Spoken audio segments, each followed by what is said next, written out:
দীপিকা কি করছো? হ্যালো হাওয়াই করছি। হ্যালো বলে দাও। গাড়ি 3 বছর ছিল। গাড়ি এরকম হাই হ্যালো করো। আরে এরকম কর। সবই শেষ। হ্যালো দীপ। দীপিকা আজ কি দিয়ে ভাত খেয়েছো? আজকে তো বললাম, কি দিয়ে বলোনি তুমি আমাকে? বলিনি ডিম আলু দিয়ে তরকারি আর কি?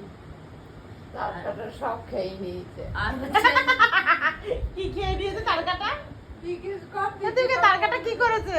আরে তরকারিটাকে আমি বলেছি তারকাটাটা কে দীপিকা? ওই যে ওই যে শঙ্কর। শঙ্কর কে হয় তোমার শঙ্কর? ও আমার তোমার কি বন্ধু। ও আমার পড়ানোর পড়ান। দীপিকা কেন কি হয়েছে ব্যাপারটা শুনি।